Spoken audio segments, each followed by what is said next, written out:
무자각 인증 기술 소개 발표를 맡은 카카오뱅크 강동훈 매니저입니다. 사실 그 무자각 인증이라고 말을 하면 이제 아시는 분 아시는데 처음 들으면 이게 뭔가 인지하지 못하는 사이에 인증이 발생한다, 자각하지 못하는 인증이다라는 그런 느낌은 받는데 정확히 무자각 인증이 뭐다라고 확 와닿지는 않습니다. 그래서 저는 보통 무자각 인증을 처음 소개하는 자리에는 그 무자각 인증이라는 용어보다는 아무것도 묻지 않는 인증이라고 표현을 하는데, 기존 인증들을 보면 사실 항상 뭔가를 묻고 답하는 과정의 연속입니다. 어, 본인만이 알고 있는 무언가를 물으면 나만 알고 있는 비밀번호나 패턴 등을 제출하여 답을 하고, 본인만이 가지고 있을 만한 거를 물으면 이제 인증서나 신분증, OTP 번호와 같은 걸 제출하여 나라는 것을 인증합니다. 때로는 직접적으로 너가 누구냐라고 물으면 이제 나의 얼굴이나 지문과 같은 생체 정보를 제출해야만 합니다. 근데 반면에 무자각 인증 같은 경우에는 앞에서 말씀드린 것처럼 아무것도 사용자에게 묻지 않습니다. 기존처럼 서비스를 그냥 이용하기만 하면 그 속에서 사용자를 판단할 수 있는 무의식적인 행태 습관을 파악해서 인증이 이루어집니다. 이렇게 본인 확인에 필요한 요소로는 키패드 입력 습관이나 터치 리듬, 손가락 두께, 터치 압력과 같은 다양한 파라미터들이 존재하고 있고, 이를 통해서 사용자의 무자각 프로파일링을 하여 명의 도용이나 기기가 탈취되더라도 평소 행태 습관과 다르다면 본인 미사용을 사용자가 이제 본인이 이용하지 않았던 것을 의심해서 추가적인 인증을 요구할 수 있습니다.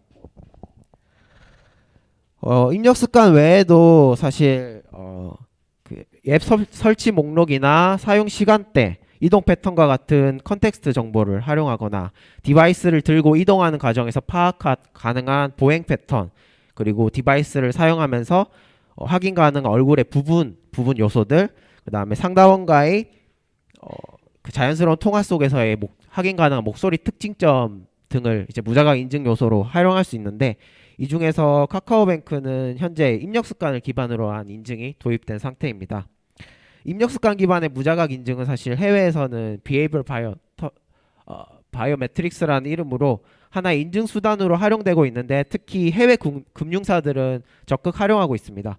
대표적인 예로는 덴마크의 단스케뱅크 같은 경우에는 무자각 인증 솔루션을 도입해본 결과 모델의 어큐런시가 약 99.7% 정도 확인이 되었고, 이스라엘의 루미카드 같은 경우에는 로그인 화면 시내 무자각 인증 솔루션을 도입한 결과 어큐런시가 약 90%, 그리고 이미 글로벌 20개 은행에서는 그 6자리 비밀번호를 입력하는 시내 무자각 인증 솔루션을 도입하였고, 도입한 결과 모델의 어큐런시는 약 94% 정도 성능이 확인되었습니다.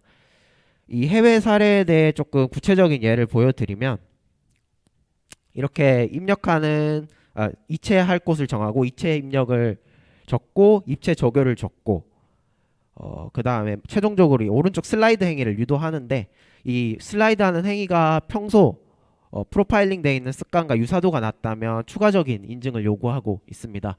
이 오른쪽 슬라이드 행위하는 외에도 약 99가지의 더 터치 제스처에 대한 프로파일링 기술을 시큐어드 터치사는 가지고 있고, 이 모든 정의된 터치 행위에 대해 유사도를 비교해서 특정 점수 이하가 되면 높은 수준의 인증 수단을 요구하는 식으로 현재 운영하고 있습니다.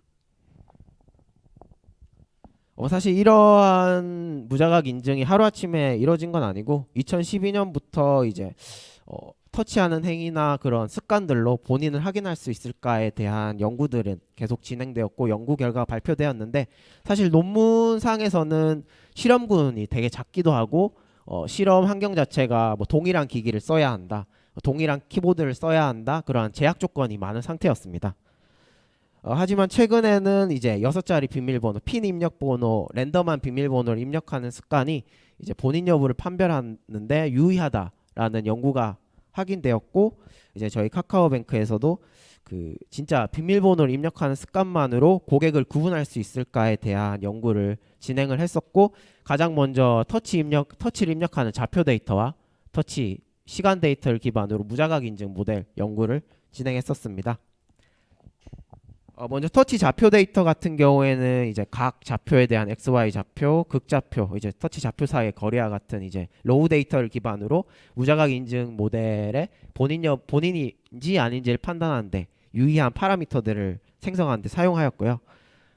일부 연구 결과에 대해 말씀드리면 이제 성별에 따라서 터치 좌표, 선호하는 터치 좌표가 다르다는 것이 확인되었고, 고연령, 나이대가 많을수록 동일한 키패드, 키 버튼이라도 중심부를 터치하려는 경향이 크다는 것이 확인되었습니다.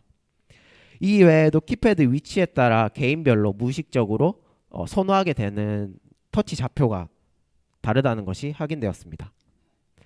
그 외에도 이제 터치 시간 데이터 같은 경우에는 이제 6자리 비밀번호를 입력한다는 가정하에 이제 터치를 누르고 있는 딜레이 타임 6개, 첫 번째 터치가 끝나고 바로 다음 터치가 끝나는 시간차 데이터 5개, 이제 두 번째 뒤에 터치가 끝나는 시간차 데이터 4개, 세 번째 터치가 끝나는 데이터, 이렇게 해서 총 21개의 시간 데이터를 기반으로 이제 이것도 무자각 인증 모델을 생성하는데 유의한 파라미터를 만드는데 사용되었고요. 먼저 터치 시간 같은 경우에서도 예상한 것처럼 고연령일수록 입력 시간차가 커진다는 것이 확인되었었는데, 이게 70대 이상부터는 입력 시간차가 갑자기 줄게 되는데, 이게 70대 이상부터는 이제 비대면 금융에 익숙하지 않은 고객들이 많다 보니까 이제 본인에 의한 사용보다는 이제 가족이나 지인이 도와주기 때문에 입력 시간차가 작아진다고 현재 추측하고 있습니다. 또한 이러한 연령 외에도 이제 동일한 연령, 동일한 OS 유사한 연령에서도 이제 개인마다 고유한 터치 입력 리듬이 존재한다는 것이 확인되었고요. 이를 통해서 이제 터치 데이터와 터치 시간 데이터, 이 로우 데이터를 기반으로 무자각 비밀번호 입력 습관을 통해 이제 본인이 맞다 아니다를 판단할 수 있는 무자각 인증 모델에 유의한 약 75개의 파생 변수를 생성하여 모델을 생성하였습니다. 결과에 대해 말씀드리면, 먼저 지금 비밀번호를 입력하는 사람이 이제 평소 습관과 비교해 본인이 맞다 아니다를 추가적으로 검증할 수 있는 요소와, 그 다음에 신규 고객, 그러니까 저희가 평소 입력 습관 알 수 없는 신규 고객 같은 경우에는 일반적인 연령대의 습관과 그 입력 습관상의 연령대를 비교하여서 본인이 맞는지 한 번 더 검증해야 하는 수준으로는 정말 활용 가능한 수준이다라는 것이 지금 확인된 상태이고요. 성능에 대해 조금 더 상세하게 말씀드리면, 사실 신규 고객에 적용될 고연령 분류 모델 같은 경우에는 ER이 약 23% 정도이고, 기존 저희가 평소 입력 습관 알고 있는 기존 고객 같은 경우에는 클라이언트에서 자체 학습하여 돌아갈 이제 클라이언트용 모델은 ER 23%, 이제 서버용에서는 11% 정도의 성능이 확인되었습니다. 사실 이 정도 성능 가지고는 뭔가 인증 수단이다라고 말할 수 있는 수단 정도는 아닌데, 이거 같은 경우에는 저희가 수집하는 데이터가 지금 터치 좌표 데이터랑 터치 시간 데이터를 기반으로 했기 때문에 수집하는 데이터를 점점 늘려갈 예정이고, 비밀번호를 입력하는 씬뿐만 아니라 다양한 입력신의 무자각 인증을 적용해서 인증 성능은 계속해서 개선해 나갈 예정입니다. 하지만 현재 성능으로도 이제 만약에 그 비밀번호를 알고 있는 범죄자가 명의도용을 시도하더라도 10명 중에 8.9명은 추가적인 인증 수단을 요구해서 방어 가능하기 때문에 현재는 이제 비밀번호 인증을 하면 이제 비밀번호 인증을 입력했던 입력 습관을 분석한 결과랑 추가적인 이제 거래 정보들을 통해서 이상거래 탐지에 활용할 예정이고, 요거는 9월 저번 달 말쯤에 도입을 해서 현재 운영하고 있습니다. 네, 이상으로 카카오뱅크의 무자각 인증에 대한 발표는 마치겠습니다.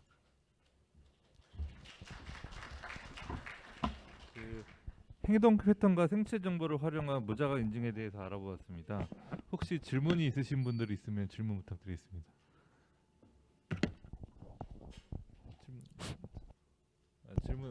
질문 없으신가요? 네. 뒤쪽에 데이터 이제 개인별로 학습이 필요할 것 같은데, 학습에 필요한 시간 혹은 데이터량 이런 거는 어느 정도 되는지 궁금합니다. 저희가 그 입력 습관 수집 비용 동의를 고객들한테 따로 받고 있고요. 이제 동의한 고객에 한해서는 데이터를 수집해서 지금 적용하고 있고 현재 동의한 고객 이게 9월 말에 배포했다 보니까 한 10만 명 정도의 고객 데이터로 지금 수집하고 있습니다.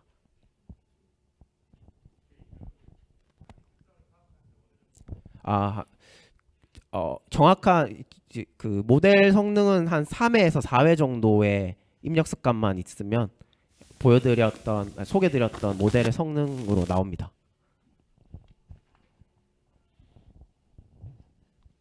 네, 여기 앞에 이문 교수님. 네.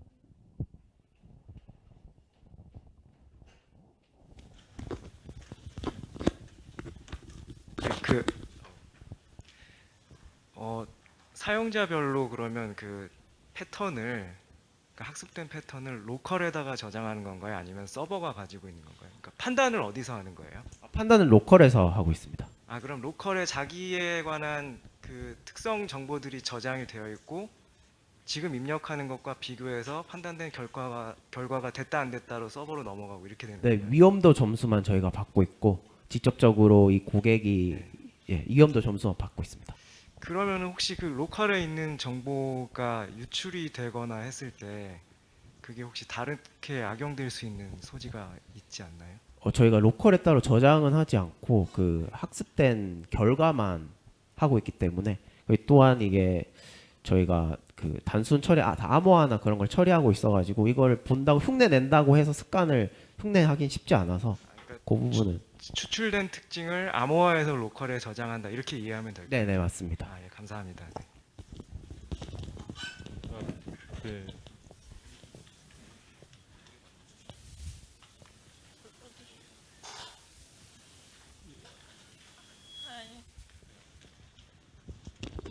그 아까 제가 이야기로는 로컬에서 계산한 점수를 가지고 그냥 서버로 보내는 걸로 들었는데 네. 맞죠? 네네. 그럼 만약에 로컬에서 해킹이 일어나서 그런 점수가 바뀌게 되면 그냥 무조건 통과할 수도 있는 겁니까? 해킹이 일어났다는 게 그러니까 예를 들어서 앱에 어떤 위변조 같은 게 일어나서 점수를 보내야 되는데 그 점수가 실제로 낮은 점수인데 높은 점수로 올라간다든지 하면 거래가 일어날 수 있는 건가요? 그렇게 발생할 수도 있긴 한데 저희가 사실 그 악성앱 탐지나 그런 부분은 이미 다른 쪽에서 맡고 있어가지고 그 부분은 거의 발생하지 않을 것 같습니다. 네, 여기 뒤쪽에 질문.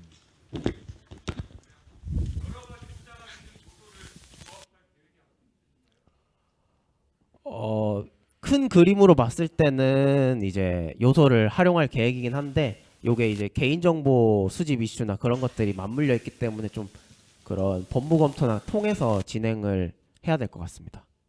근데 현재 검토 끝난 거는 이제 입력 습관에 대해서만 진행이 완료되었고 도입된 상태입니다.